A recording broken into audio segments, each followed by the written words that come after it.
Buenos días, nosotros somos el grupo 4, conformado por Giorgio Gallegos, Cristian Quiñones y mi persona Ariana Buell. Nosotros vamos a exponer sobre las actividades desarrolladas en la práctica 10. Los contenidos a revisar son introducción, normativas, procesos en Civil 3D, los procesos de cálculo, el análisis de resultados y las rutas propuestas por cada estudiante. Bien, para continuar con el diseño de la carretera Villonaco-Cera, se debe realizar el trazado considerando las curvas y segmentos rectos con las especificaciones de las normativas vigentes. A lo largo de este video se expondrá el proceso de trazado, de alineamientos y también la determinación de velocidades de diseño y específicas, las cuales son esenciales para garantizar la seguridad y la eficiencia vial. Para el desarrollo de esta actividad se debe tener en cuenta los distintos conceptos de velocidad. Tenemos la velocidad de diseño, que es la que condiciona el diseño geométrico de la vía y depende de factores importantes como la topografía, los recursos disponibles y la importancia de la vía. También tenemos la velocidad específica, la cual representa la velocidad máxima que se puede alcanzar en un momento determinado sobre un tramo de vía. Esta está relacionada con la forma y dimensiones de cada elemento geométrico del diseño. Esta es la que más se acerca a la velocidad de operación. También se tiene la velocidad de operación, la cual es la velocidad real a la que los conductores circulan en una carretera cuando no hay restricciones externas, como el tráfico, las condiciones climáticas o interrupciones. Por último, la velocidad homogénea. Es el promedio de velocidades de los vehículos en un tramo donde las características geométricas y las operaciones son uniformes. Para este trabajo también nos basamos en diferentes normativas. La normativa del Ministerio de Obras Públicas, la cual indica cuál es el radio mínimo, la velocidad de diseño y el peralte máximo de acuerdo al TPDA y al tipo de terreno. También tenemos la AASHTO 2012, la cual la utilizamos para realizar una revisión del radio mínimo utilizado basándonos en la velocidad específica calculada y el peralte máximo. Asimismo, esta normativa nos dio el factor de fricción para el diseño de la carretera. Por último, utilizamos la INVIAS 2008, la cual nos ayuda a calcular la velocidad específica en cada curva y entre tangencia, basándonos en la longitud del sector del tramo recto y también de las deflexiones. En la tabla que se muestra en la diapositiva podemos ver que para un TPDA de 300 a 1000 se tiene una velocidad de diseño recomendable de 60 kilómetros por hora, un radio mínimo de 110 metros y un peralte máximo de 10%. Por otro lado, para la velocidad de diseño absoluta se tiene 40 kilómetros por hora, 42 metros, hay que considerar el radio, y un peralte máximo también de 10%. Esta es la tabla de la AASHTO 2011, la cual se utilizó para realizar ajustes en el radio mínimo si fuese necesario. Para el trazado de rutas y corrección de radios mínimos y intertangencias mínimas, hemos ocupado el programa de Civil 3D para una posterior comparación y verificación de la ruta seleccionada. Dentro del programa tenemos que darle un alineamiento con un radio mínimo de 110 metros a la ruta seleccionada en talleres anteriores.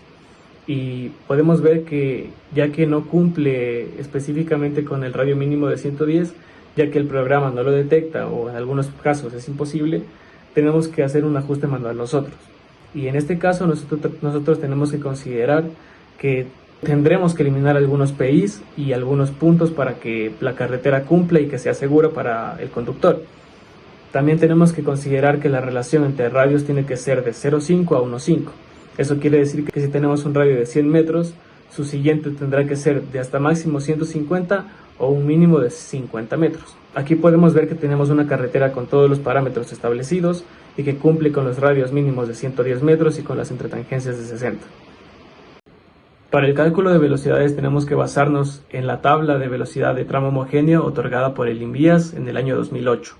Aquí podemos ver que en el tramo homogéneo nosotros en nuestra velocidad de ida al inicio es de 74.622. Eso quiere decir que es menor a 150 y por lo tanto la velocidad se mantiene.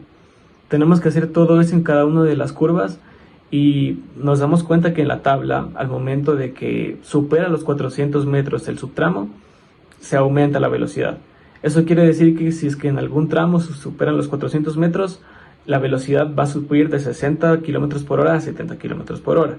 Pero en este caso no sucede. Eso quiere decir que en todas las curvas de este tramo homogéneo van a ser 60 kilómetros por hora. Y para sacar las velocidades de los subtramos rectos nos hemos basado en las velocidades máximas de estas dos. Lo mismo para el tramo de vuelta. Y para las velocidades máximas tenemos que sacar el mayor valor entre el valor de ida y el valor de vuelta.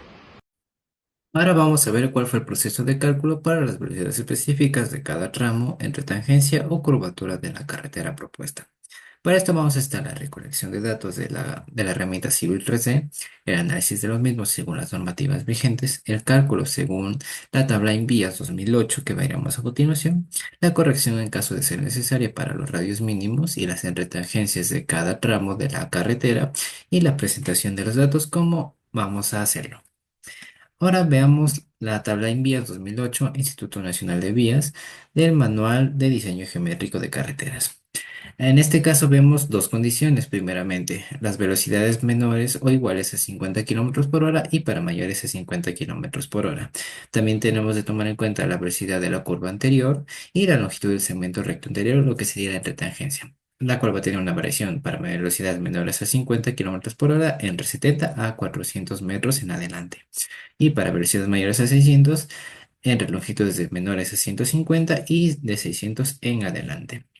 En este caso vamos a ver como cinco casos para velocidades, en este caso de 40 kilómetros por hora que se han cumplido en la primera ruta que vamos a ver. En este caso tenemos una longitud menores a 70 como caso uno. Para el caso número 2, velocidades que superaron 250 pero se mantuvieron menor a 400 metros. Y gracias a esto hemos obtenido una velocidad de 50 kilómetros por hora, la cual también se va a tener en cuenta la condición de la longitud de la red tangencia menor a 70 y para tangencias entre 70 y 250 de metros de longitud de esta misma, pero su ángulo de flexión de las curvas es menor o mayor a 45 grados para el caso número 4 y 5 respectivamente. En cambio, para las velocidades mayores a 50, en este caso va a ser 60 kilómetros por hora, también tenemos las condicionantes de la longitud de tangencia menor o igual a 150, lo cual se va a mantener en la velocidad de diseño, y para longitudes entre 150 y 400 metros, con su ángulo de flexión de la curvatura, como se muestra a continuación, que es menor y mayor a 45, también se mantiene la velocidad de diseño. Una vez con los datos e identificando el caso correspondiente de la tabla anteriormente explicada, obtenemos las velocidades específicas para las curvas y para las tangencias respectivamente.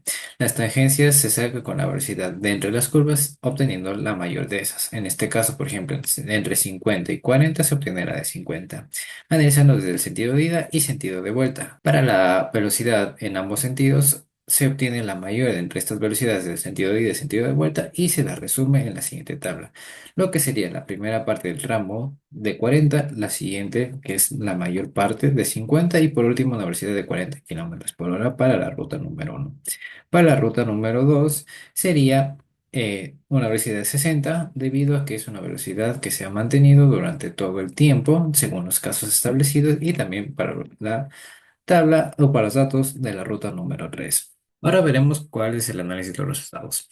En la ruta 1 se obtuvo una velocidad de 40 y 50 kilómetros para varios tramos de la vía en ambos sentidos, por lo tanto hemos cumplido con los radios de giro según la normativa MOP y ASTO respectivamente hablando. También teniendo en cuenta que tenemos 43 curvas en esta vía. Para ruta número 2 tenemos que los cálculos realizados se mantuvo en 60 kilómetros por hora, manteniendo los radios de giros mínimos, también con 48 curvas trazadas en esta ruta.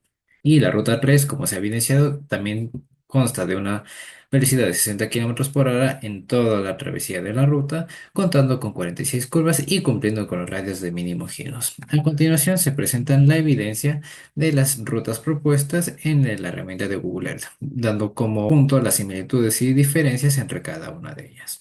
Muchas gracias.